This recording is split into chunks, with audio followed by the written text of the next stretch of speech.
afternoon, everybody, and welcome to those welcome to everybody, and welcome to those who are here for the first of these particular rambles.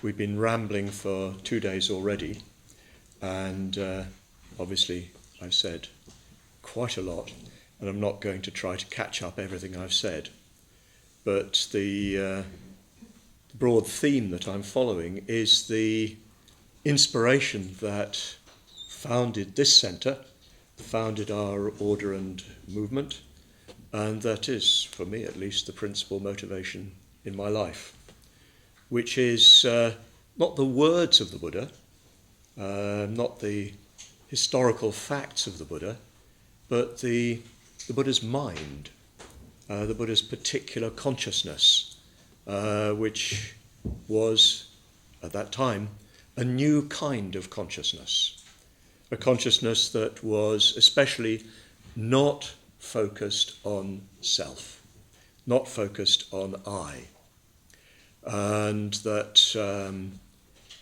initiated a whole new dimension in human experience. Of course, I'm a Buddhist, and so I'm convinced that it was new and distinct. Others might say differently, but for me, it was certainly a new and distinct kind of awareness, an awareness that did not circle back on I.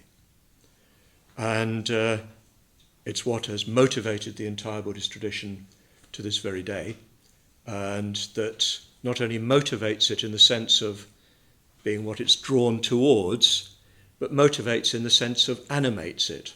We refer back to that and draw on its not to put too fine a point upon it, its power, its character. When you connect with the Buddha, even if you do so imaginatively by reading the scriptures or reading about him, or even just hearing teachings that come from him recounted, if you're at all sensitive, you sense a mind or an awareness behind that, an awareness that is quite different from our ordinary everyday experience. From time to time we reach a little up towards it, but mostly it's not the way we experience things.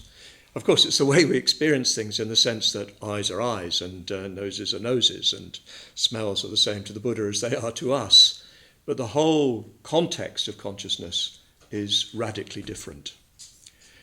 So it's that spirit, to call it that, because we're trying to find, I've been using the word consciousness, but consciousness is too flat and cognitive a term. But what we're referring to is something much more motivating, something much more dynamic. So spirit, even if it's a problematic word in itself, captures something of it, and that animates the whole tradition, and that we constantly draw upon and we're trying to reach up to. Of course, we're animated by it, but we also get in its way, and our own limited self-clinging stands between us and it, and often vitiates what we do. But we should keep trying. We try to see how and why, and we try to go beyond it. That's our life as Buddhists, trying to let that spirit that we initially derive from the Buddha and that comes down to us through the tradition really motivate us, animate us. Motivate us in the sense of guiding our actions, guiding us so that we behave in an ethical way, in a way that is compassionate, and a way that is wise. And that motivates us in the sense that we are trying to ourselves experience and realize it as fully as we can, individually and collectively. On the first of the talks 2 days ago, that seems like 1,000 years ago, I mentioned that one of our most important methods for developing this spirit is our working together, our being in community together, whether it's even just coming together to listen to a talk. For instance, I'm talking about this spirit, but I know that every one of you is got maybe some kind of relationship to that. And I can see, even from various faces around me, that some people know what I'm talking about. Maybe some others do, but I can't quite see it in their faces. So the fact that we share some understanding of it brings it more to life amongst us. And so even just by coming together and talking about the Dharma, which is the expression of that consciousness, we bring that as a living reality amongst us. So the more we can come together, the more we can practice together, meditation, study, puja, the more that spirit becomes a reality amongst us, a felt reality amongst us. Not in a very obvious way necessarily, not something you can put your finger on exactly, more often noticed in absence. Like when you come off a retreat, and on the retreat you've been experiencing something. When you come off the retreat, you notice you're not experiencing it. So you more often, absence is a stronger way of experiencing than presence, if you see what I mean. Anyway, that's another whole theme. Something that we try to bring to life amongst us by our study, practice of the Dhamma, and by our deepening friendships with each other. Brings us up against each other's ego clinging, well, our own and others' ego clinging, and therefore, in the right context, with the right effort, takes us beyond it. So it's this spirit that we call Bodhicitta. The Buddha's enlightenment, the most basic word used for it is Bodhi, which, as I've said, is a word that connotes waking up from a swoon. Apparently its root meaning is when you come round from unconsciousness. So when the Buddha is said to have sort of woken up from the swoon of self-infatuated ignorance, not to put too fine a point upon it, which we're all dreaming away in. So the Buddha's just woken up. So it's called Bodhi. And Chitta means mind, but the Western word mind, the mind word coming from Latin, connotes something rather cognitive, rather to do with thinking, with knowing. That certainly is part of it, but it's a feelingful knowing. It's a dynamic, aesthetic knowing. It's a knowing which has a direction, which has a motivation. It's not simply a searchlight illuminating. It has that quality, but it has a sort of direction, a momentum to it, and it reaches out, it breaks down barriers. So Bodhicitta is the word we use for this consciousness that initially came into the world through the Buddha's enlightenment, but that then has animated the whole tradition down to this day, and that is what Buddhists are guided by. I nearly said driven by, but that's quite the wrong metaphor. Animated by, nice word, animated, brought to life by, and are motivated towards, are trying to reach towards. So I talked yesterday mainly about how we connect with that, first of all, by imagination. And I mentioned the act of bowing. We began the afternoon before the meditation with saluting the Buddha image. In saluting the Buddha image, we are, of course, representing our appreciation, more than appreciation, our reverence for the highest value, the value of Bodhi, the value of Bodhicitta, brought by what the figure represents, which is the Buddha. But we're putting ourselves in connection with that bodhicitta, with that consciousness, and thereby bringing it to life in our experience so that we can have some continuing relationship to it. This is extremely important. It's really the very basis of everything, because what we're going to talk about now is a more destructive side, as it were. And we're going to talk about how you deal with and recognize and overcome that ego clinging, which is what stands between you and bodhicitta. But if you don't have some connection with bodhicitta, with the Buddha, in other words, with that highest value, if you don't have some sense of it, some feeling for it, some value for it, any attempt to overcome your self-clinging seems like destruction. It seems like nihil, nothing. It seems like nihilism. It seems as if you're simply doing away with the only thing that seems really valuable, me. I'm sure you feel the same. And it seems a thoroughly unattractive proposition. I remember my very first retreat, I'd kind of clocked that Buddhism was about getting rid of ego clinging. And I was a very callow young youth. I was only 24 at the time, 22 actually, but I was a young 22, as we all were in those days. We were much younger than people are now. And I felt quite distressed by the fact that here I was on a Buddhist retreat, which I found wonderful and really opening up. And it was all about getting rid of me. So I went to see Sangharakshita and our teacher, and I said to him, actually, I don't really want to get rid of me. I don't feel I'm really quite alive enough. His answer was about the best one you could possibly have, which was a wicked chuckle. There was no real answer to it, if you see what I mean. But by his response, I could tell I'd slightly missed the point, if you see what I mean. But that's how it appears. If one's not got any sense of bodhicitta is what I'm calling it, a mind that is awakened as something real and felt, then the work that we have to do to overcome our attachment to ourselves seems really destructive and not a sensible thing for people to be doing. So I'm warning you, keep hold of that, keep looking at the Buddha, keep remembering the Buddha, because we're going to go into some pretty tough territory. Don't worry, the human spirit is pretty resilient, and you'll probably just go to sleep if you don't like it, or just shut yourself down in one way or another. But joking apart, it's quite a serious point. I think one of the great dangers in our modern era is that we have increasing understanding of ourselves, but without a sense of a larger reality.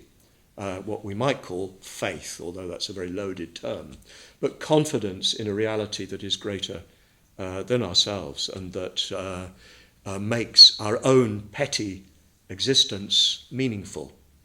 So I think that's really important in what I'm going to say, because I'm going to give you some stiff medicine. But before I go any further, I really need to explain a little bit more what I mean by self-clinging. Oh dear, oh yes, well I do, unfortunately, I have to. Because otherwise it's a bit meaningless what we're going to talk about then. So in Buddhism, well, the Buddha is quite specific and clear what is meant. And here I have to give you a little bit of background doctrine. Buddhism, or the Buddha, and Buddhist tradition following on from him, traditionally analyzes experience into 5 categories. The word is skandha in Sanskrit, or khanda in Pali, which literally means a heap. But it's heap in the sense of when you're trying to divide things up, you make little heaps of them. 5 red ones, 7 blue ones, 6 green ones, and so on. Or filing cabinets. So the 5 filing cabinets. Oh, they didn't have them in those days, so they had to say heaps. So the 5 heaps into which you can divide all aspects of your experience. Here we are, brothers and sisters, having experience. If you're not having experience, then you're not even hearing me. So it's going on right now. So what I'm going to be talking about is what's actually going on for each and every one of us right now. So the first and most obvious heap is the heap of what appears to be out there. The Sanskrit term, Pali term, is rupa, which literally means form. But that doesn't really get us very close. Sometimes in another context it's called sparsha, which means contact. So it's what seems to be objective in the situation. I'm saying seems to, but we won't go into the philosophical background to that, which is very interesting, but not today's subject. But there seem to be visible objects out there. The visual signals are coming to me. So there's audible ones. There isn't any incense. Maybe I can smell my socks. And there's, the touch of the seat underneath me, a little bit of taste in my mouth, and so on. So all the senses are taking in the sensory data. So rupa is all the sensory data of this situation. Then there's Vedana. It's a word that's impossible to translate because our own psychology is different to the early Buddhist psychology. But it really means the hedonic component of sensation, if that's not too grand a way of putting it. So it's the sense of painful, pleasant, or neither. So, I look at the microphone, the sort of silver colour is coming to me, and, actually, I was going to say it doesn't evoke much response in me, but when you start to look at it, it's quite fascinating, the different shades, because it's been slightly bashed, so there's different contours on it. So it becomes pleasing, if you see what I mean. Or, you might just look around and you see something and it doesn't make any impression on you. You look at the flowers and the impression is pleasurable. In the meditation just before this, we were looking at the sensations connected with different parts of the body and their hedonic component. And personally, I've just done some exercise, I've just done some qigong, so I'm sort of full of energy, and it's really enjoyable when I focus on it. But I might have been, had a sore back or something like that, which would have been unpleasant. So a very important component of the moment of experience is its hedonic content. It's a fancy way of saying whether it's nice or nasty, pleasant, painful, or neutral, or just nothing in particular. It doesn't really impress itself upon you. Then the next component of experience is samya, or sanya, which means something like interpretation, because we don't just take in the data of experience, we conceptualize it into a interpreted world. Ceiling, floor, audience, speaker, chair, etc. And then, of course, we interpret in even more rich and complex ways. Delightful, extremely attentive, fascinated audience, really brilliant speaker, and all that sort of thing. We start to work up the data of our experience into an interpretive theory about it, model of it, you could say, Buddhist centre, and so on, a Buddhist talk. And it goes bigger and bigger, doesn't it, into whole philosophies about life, interpretations about people, and even whole movements in history, and so on and so forth. Very rich and complex and fascinating theories, philosophies, and so forth, about actually, basically, rupa and Vedana. So samya is the whole act, first of all, of labelling, of interpreting experience as consisting of this and that, making general categories which allow us to make our experience portable, so that I can go out later and say, I was in a room with green mats, because I've interpreted the particularity of rupa and Vedana into general categories of interpretation. So So it's very key. Sparsha is absolutely key. It's where the problem lies, really. As we'll see a bit later. So then there's another component of the experiential situation, which is will, desire. Presumably you're staying in the room because you have in some way, maybe not particularly consciously, decided to stay. Maybe because it would be embarrassing to get up and walk out, or maybe because you're absolutely fascinated by what I'm saying, or just because anyway, whatever. I'm not going to guess at your motives. So that there's a desire that leads us to do what we do, that keeps us going in what we're doing. Cetana, Sankara or samskara, which, broadly speaking, means volitional activity, the movement of the will to do, to think, to say. I'm speaking because there's a movement of my will to do so, if you see what I mean. And again, can be very, very complex, particularly in relation to the complexity of the samnya. For instance, right now I'm trying to communicate Buddhist ideas to you, which are quite complex samnya, and so my will is having to sort of negotiate with that, through that. So it becomes itself quite a complex thing. Then finally, only in terms of the listing, is vijnana, or vijnana in Pali, which means consciousness in this richer sense that I already talked of. It's a containing framework for the whole thing. I am aware. There is awareness within which, in relation to which, all those other four are taking place. So they're all going on in a framework of awareness. I have, at this moment, a particular state of awareness. I've just been meditating, I've calmed down a bit, so my awareness is fairly broad, fairly clear.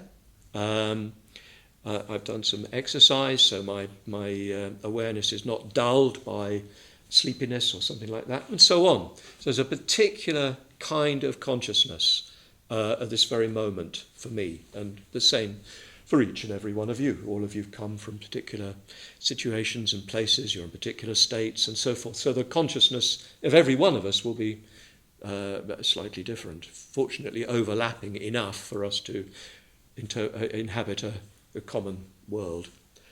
Which is itself a very interesting point.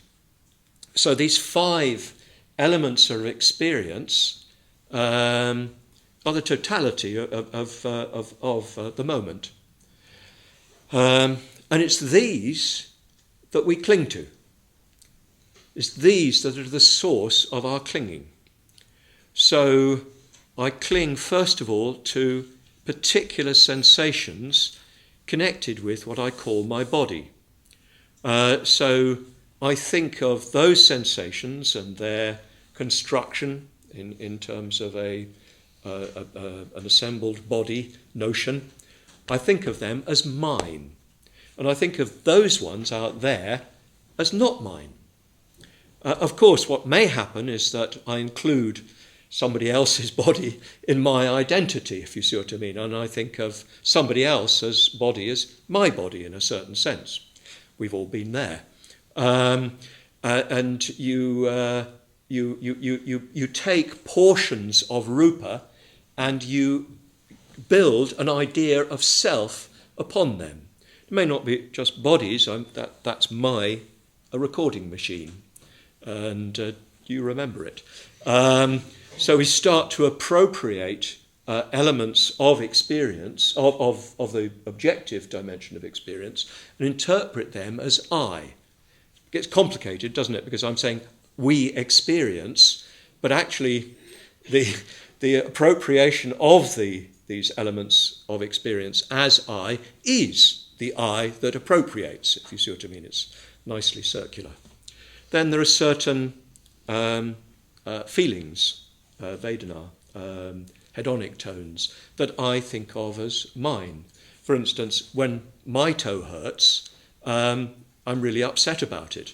Sorry, when yours is, I'll put on a show of being sympathetic, but I really don't feel quite as urgent about it. Of course, we may identify with the pain of others. For instance, in your family, if you've got children, you identify with their pain. It's part of what makes it all work. You may identify with the pain of others just because you're a sympathetic nature, if you see what I mean. But generally speaking, we privilege certain Vedanas, the ones that most immediately are present in our experience, as I. We may even get rather complicated and not really acknowledge either painful or pleasant experiences. Some people seem to resist experiencing pleasure. Some people seem to resist experiencing pain. So it's as if pleasure or pain aren't mine, really. But that's getting a little arcane and maybe even slightly dubious. But we seize on to part of the field of Vedana and say, that's me. Then samnya, we have a construction of identity, we create a self, we create an idea of ourselves, and we create an interpretation of ourselves, we create an interpretation of the world with which we identify and that we think is I.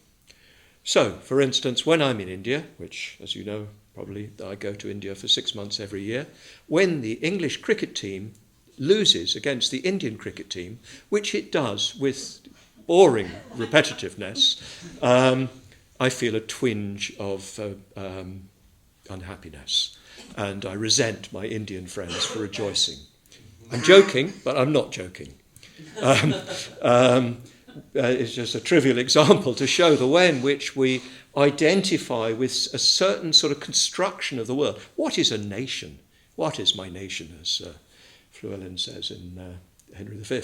No, it's not. It's the other one. It's the Irishman. But anyway, we construct an idea of an identity around nation, race, class, whatever it is, and we then become upset and or joyful in relation to that. So it becomes very, very complicated. We have ideas. I'm a Buddhist. If you insult Buddhism, I get very upset, for instance. Of course I don't, but one can. You cling onto ideas, onto structures of thinking and make them I. Then, of course, you identify with particular motivations, particular projects, and think that's me. I am this project. I've done that. This is my doing. I did that. I am going to do that. That's my task. So you cling on to that. Then you cling on to certain states of mind, and you identify those as mine. It can be quite complicated, can't it? For instance, you don't like certain states of mind, so you don't let yourself recognize them. Modern psychotherapy is full of that sort of discussion about parts and different selves and so forth. So you split off certain aspects of your consciousness, of your awareness. You identify with them and you disidentify with others. And when other people are in different states of mind, to use a rather broad term, you sort of separate yourself from that. This is, I'm having to speed up a little bit because I want to get down to something a little bit more nitty-gritty, but if they're not nitty-gritty enough.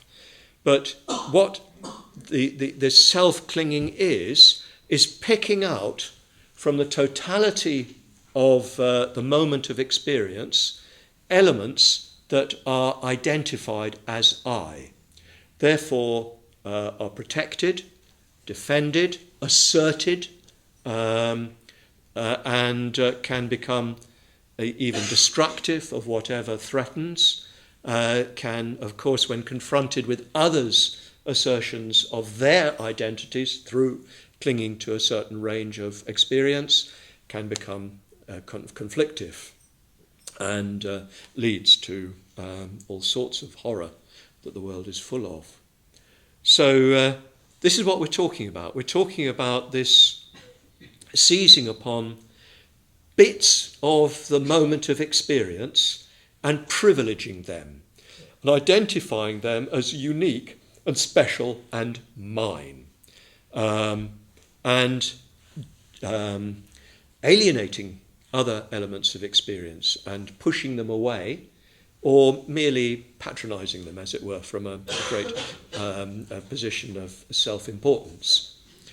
So that's what we're up against. And it's that identification with the elements of our particular elements of our experience, and our identification of them as I.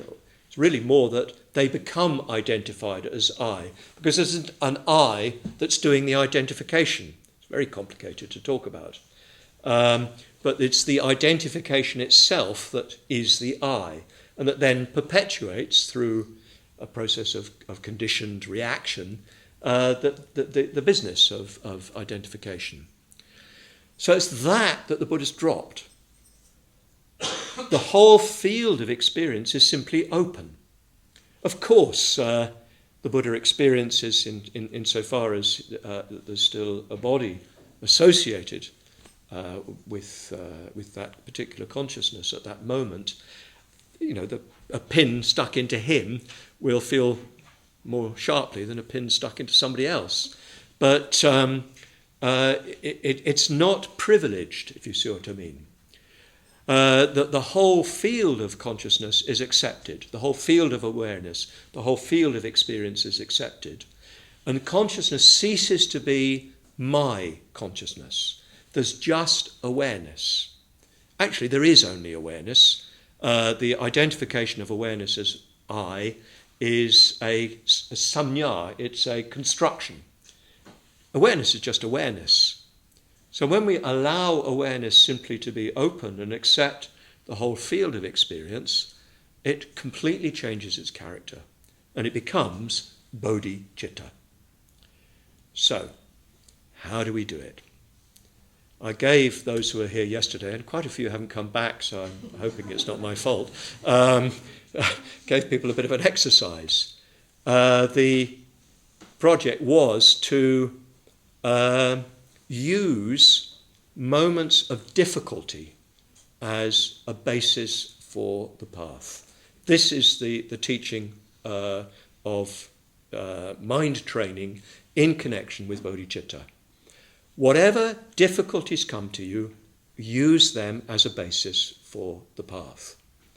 So, how? Yesterday we talked a little bit about moments of direct physical suffering. For instance, those horrible signs of aging, which I'm sure one day I'll experience. Those pains that come and go, and, well, of course, death, which, even if it hasn't happened to us, has happened around us and to people who are dear to us. So all of those are part of the difficulty of existence, and are not, from this point of view, to be taken as unfortunate, unavoidable facts, but as clues to self-clinging, as clues to the way things are, that means our self-clinging is doomed. Do you see what I mean? If we cling to ourselves, life is going to take it away from us. It's a very lovely poem by our teacher. It says, life is king. Life, in the end, takes away whatever we grasp onto. Whatever aspect of what we grasp onto, or whatever aspect we grasp onto, it's going to go. So you use those big experiences, which come in small doses, of course. Pain is a single twinge. Death comes, as it were, in a particular guise, one person or people close to you, or, you get those intimations yourself. Illness happens one at a time, so to speak. Well, sometimes not, but it happens to you. But it has a general significance. Its general significance is that you are what you think of as you, is simply impermanent, has no abiding existence. It's simply a conditioned process that you are clinging on to, or that you are a clinging to. So you use these moments when they come, these experiences when they come, as a basis for reflection on the ultimate nature of things. You must do so against the background of that confidence in bodhicitta. If you do it without that confidence, the root is simply depression or a kind of nihilistic hedonism, where you just think, eat, drink, and be merry, for tomorrow we die. So you need to have that larger context when you start to confront these facts full on. And if you've got that larger context, then the more you face those facts full on, the more that larger context becomes a living reality for you. So this is fairly commonplace Buddhist theory, as it were, theory of practice. But it's real, it's really effective, because these things are happening. They will happen, they must happen. They're parts of the nature of things. But I think where the teaching begins to bite much more directly is in the context of our human relations. I think it's there that we're much more directly confronted by our ego clinging, in my own experience, which I don't think is particular. Well, it is particular, but I think it's generalizable, if you see what I mean. I think everybody knows this, that it's in relation to other people that the strongest experience of conflict between your ego and others arises, of course. And that can produce a lot of pain, of conflict, of difficulty, of incomprehension, bewilderment, and just plain suffering. Hell, as is famously said, is other people. Other people are hell because they do not recognize the imperial nature of yourself. They will not bow before the eagle of yourself. They think that they are the center of the universe. Poor fools. And it's our confrontation with them in all sorts of situations, in work. I'm sure that for everybody, it's certainly for me, even the context of a Buddhist movement, is one of the greatest sources when you're of pain and confrontation. You're trying to do something good, and you come up against somebody else who for some reason won't do it the way you think it should be done.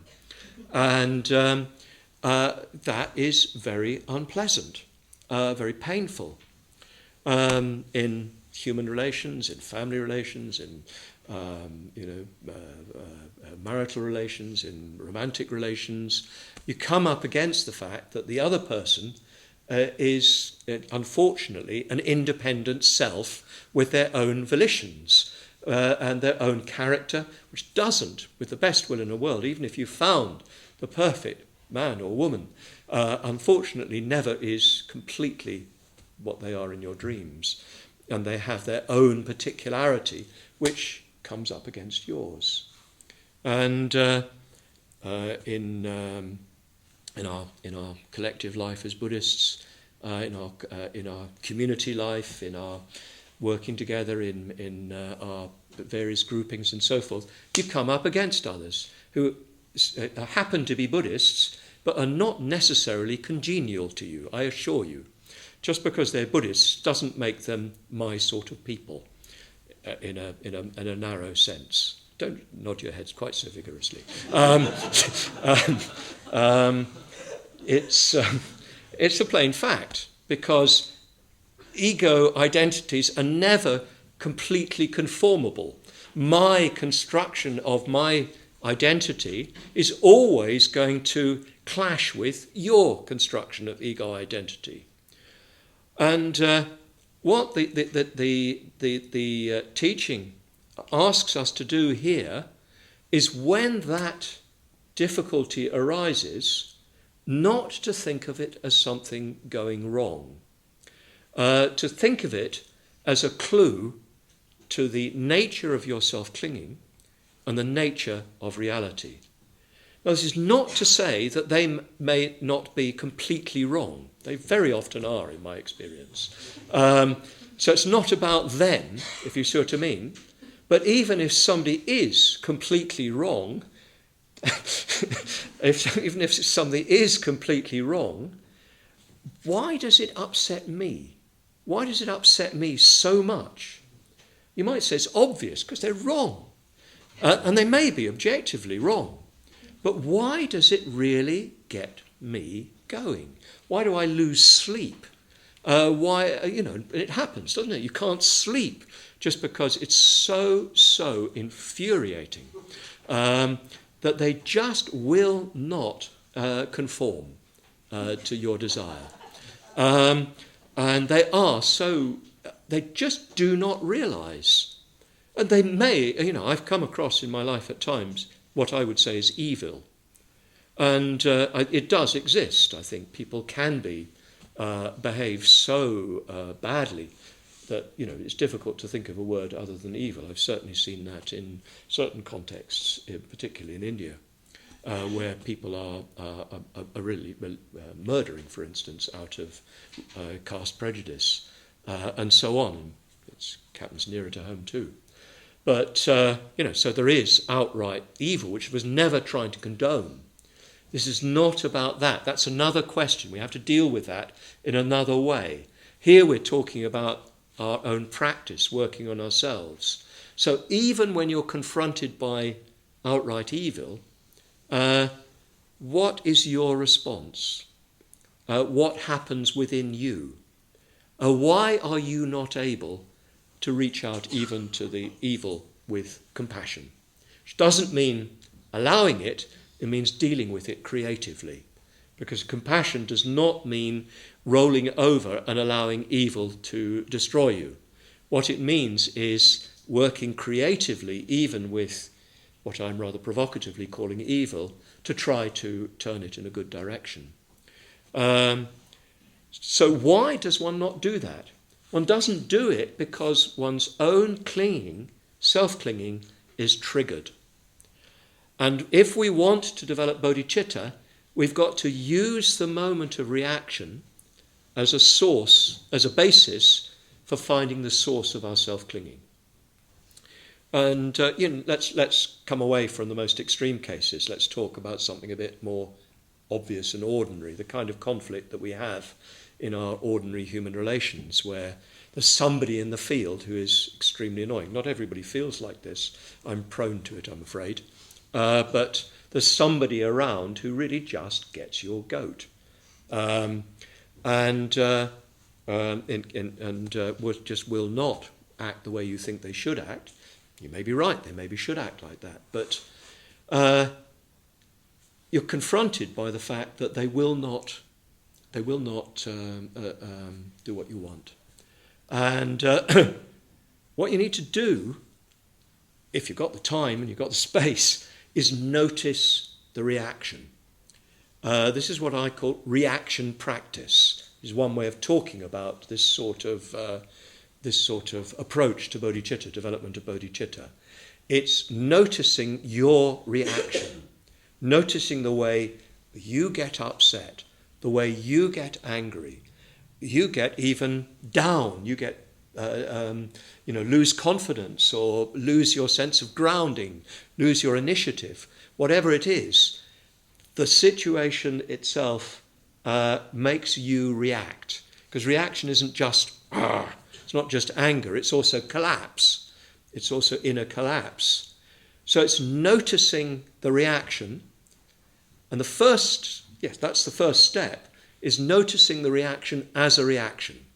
Understandable from a normal human point of view, even sort of justifiable, but it's a reaction. And first thing is to value it. I make quite a point of this. It's important to think, good, here's a reaction. Here's something to work with. If you don't react, if you don't notice reaction and value the reaction, you just feel bad about it and you try to shuffle around it or you try to justify it. But when you say to yourself, okay, this is the reaction, this is an opportunity.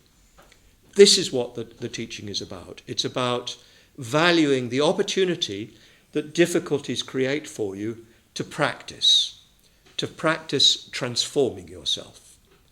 So you notice the reaction, you value the reaction, and then you try to just feel into the reaction, is the best way I can put it, so that you remove the reaction from the mental constructions that go with it, the proliferation of mental activity that spins off from the situation.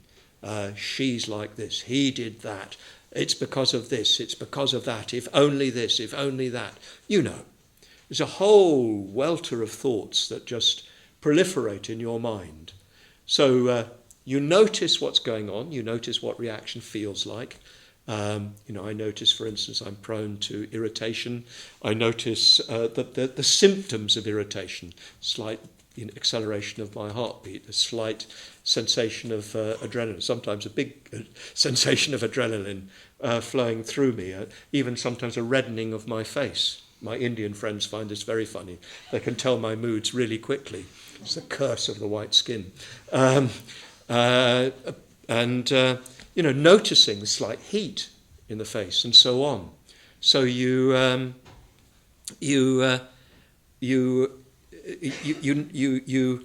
value it, and then you feel it. You feel it detached from its mental proliferation. You can't stop that necessarily, but you're sinking down into the immediate, even physical sensation, and trying to feel it as really and deeply as you can. Because it's very difficult when the situation's going on immediately in front of you. You may have to recollect it in solitude, as it were. But with training, you can do it in the situation. I can, to some extent, do that myself, even with irritation, my own weakness, one of my weaknesses. But you try to just feel directly down into the immediate sensation. And then, if you can, you try to look at what is threatened, or in the case of craving, because that's also a reaction, what am I trying to gain? What is it that I feel is lacking that I'm trying to gain? You try to feel down. This is more difficult to talk about, and you either know what I'm meaning or not. But you try to feel down into the underlying attachment. What is actually threatened, or what is lacking that sees an opportunity for fulfillment?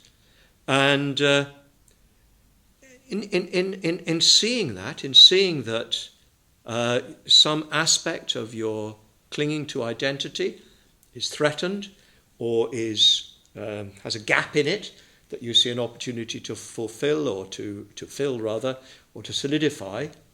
When you see it, if you see it clearly enough and deeply enough, and this may take training, it will take training, will take time, and you need to be working in other ways too, you can just let it go. It can be quite astonishing if you can really sink down into it and see what is threatened, and see that what is threatened actually doesn't require defense. It's something artificial. It's not really there. It's not really important. It's not really significant. Does it really matter to me that the English cricket team has lost again? Does it really actually strike at my identity? That's a trivial example, although national identity is deep and strong. And, I know it. When, in certain situations I notice, I travel abroad a lot, people talk about the British in the way they will talk about the British, quite understandably, and something in me feels threatened. Then I sort of sink down and I think, I'm not really British. It's just sort of an accident of history, as it were, and circumstance. It's not who I am, ultimately. It's, what my passport says, and so forth and so on. But it's not, as it were, really me, because actually there isn't something that's really me, not something fixed. So you sink down through these sort of layers first of all, noticing a reaction is taking place, valuing the reaction, and feeling directly the physical experience of the reaction, and sinking down beneath that to what that reaction is about. And you may have to pick these off one at a time, as it were. It's not as if they're done once and for all. But you use the situation of difficulty in order to notice where your clinging lies. When you notice where your clinging lies, if you notice it deeply enough, and it may take time, you can let it go. You're no longer bothered by that. It doesn't disturb you anymore. And something else may come along that does, and you'll have to deal with that. But from then on, you're free from that source of attachment, that source of identity. And when the freedom from that clinging to a particular range of experience, a particular construction of experience, leaves you more open. And you can experience the world much more fully, much more richly, without such a strong sense of separation. And you can therefore begin to respond, because reaction practice is succeeded by response. You're able to respond appropriately, creatively, and helpfully. I've seen this in the context of my work in India, because I'm working in the context of Dr. Ambedkar's Buddhist movement, which is a movement against the oppression of caste. So most of the people in our movement are from so-called low castes. And there's still a huge amount of casteism in India, despite what we're told. It's real. And some of my friends are particularly involved with dealing with atrocity, caste-based atrocity, where uppity Dalits are, really brutally to the point of murder, etc. Unpleasant to even talk about. And they're dealing with making sure that there's adequate response from the government, the police, and so forth, because there's a tendency for the police to be, influenced by caste factors. So I'm trying to get the administration, the police, and so forth to deal with it. And what I've noticed often is that it's very, very difficult to be dealing with that without becoming extremely upset and extremely angry and hurt. It's very, very difficult. Difficult for me, and I'm not from that community. But for them, it's their own brothers and sisters, like them. And there's immediate sort of identification. So we work quite a lot at remaining engaged and doing what we can to help, but without that reaction. Because the reaction is likely then to perpetuate the ding-dong, if you see what I mean. Hatred begets hatred. Hatred does not go from because of hatred. This is from the Dhammapada. Hatred ceases because of love. So we need to deal with it, but we need to deal with it by looking at our own reactions. And I've worked with some of my friends, and in all humility, because I come from a privileged background. I've never experienced that sort of thing, and difficult for me to understand and identify with. But I've worked with my friends to, try to deal with the reaction and own the reaction, recognise where it comes from, and then it leaves them so much freer to respond creatively, to deal with not just the oppressed, but the oppressor. So you're not going to deal with the oppression without dealing with the oppressor and their fears, their reactions, what's going on their side. I work also with Roma, with gypsies in Hungary, and I've seen the same sort of thing going on. And I'm sure it comes much, much nearer to home. But for each of us, in a hopefully much smaller way, maybe for some of you in a bigger way, these reactions are going on all the time. The world is a nasty place often. There's a lot of evil in it. There's a lot of good too, fortunately. A lot of people of goodwill. But there's a lot of just clumsiness and unintentional unskillfulness. people just out of ignorance, I've done it myself, out of ignorance, doing harm to others. And what we as Buddhists try to do is detach ourselves from our own reactive engagement with that so that we can engage positively with it, so that we can engage creatively with it, so that we can engage with it on the basis of bodhicitta. So our reaction practice is one of the most significant practices we can engage with if we really want to transform the world. Oh my goodness, does the world not need transforming? In my lifetime, and I've lived through the threat of mutually assured destruction, which seems to be coming back. In my childhood, we weren't actually taught, but other people, I went to a school where we weren't taught that, were taught how to hide underneath desks so that atom bombs wouldn't blow you up, as if that would help. But, we had that sort of strong sense of the impending doom of the atom bomb. But it's got much, much more dangerous. And at the moment, we're going through this right-wing populist phase all over the world. And it needs the Dharma more than ever before. Needs this ethical perspective. But this ethical perspective can only come on the basis of our detaching ourselves from our reactions, overcoming our own clinging, and responding in the situation creatively, not by polarizing again or going Trump's bad or whatever. Anyway, you pick your own poison. It won't get dealt with by that. Some political action is necessary, I'm sure of that. But it must be on the basis of overcoming our own reactive responses. If we are to change the world, it has to be on the basis of the bodhicitta, on the basis of this overcoming our attachment to portions of experience and privileging them against other portions of experience which other people are attached to. So I've hastened through this very, very vital material, and I hope that we can explore this much more in other ways at other times. I think it's extremely important for our world that the bodhicitta becomes more important. There's a very important text that we use in our puja. Some of you will have done the sevenfold puja. In the background of that puja is a 6th century text from India by a very great bodhisattva, animated by the bodhicitta, a very high degree, called Acharya Shantideva from Gujarat.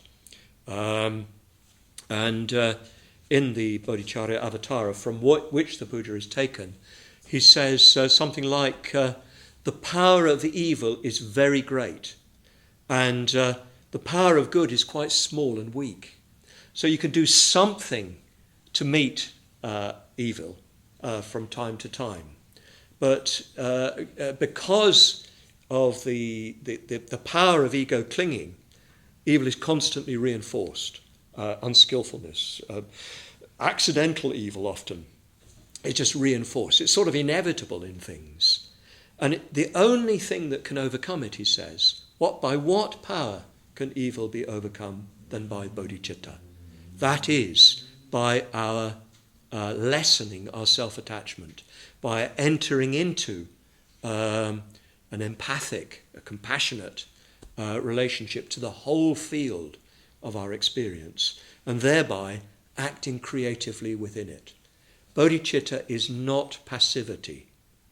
So something I come across a lot in my work in both in Hungary and in India, working with Roma who are facing real fascism, a real right-wing fascism of a suspiciously 1930s flavour. And when I teach Metta to them, they say, I'm not going to direct Maitri to Hungarians, white people. I'm a Hungarian. I'm not going to direct them. But look what they've done. I found the same in India. Why should I develop Maitri to the upper castes who've oppressed me? And I've struggled to explain that, but one day I was teaching metta with an Indian friend from that community, and he was translating for me, and he got fed up with me because I wasn't able to explain it, and he just sort of burst out to the person sort of quarrelling with me and said, "Maitri Majboot Majboot." Majboot is a very strong Indian word, actually, an Urdu word, I think, which means strong. And it is a strong word. Metta, love, is strong. It's not weak. Bodhicitta is strong. When you are letting go of your self-clinging, you become strong in the good. You become strong in compassion. So, brothers and sisters, you know what to do? Go and do it. Thank you.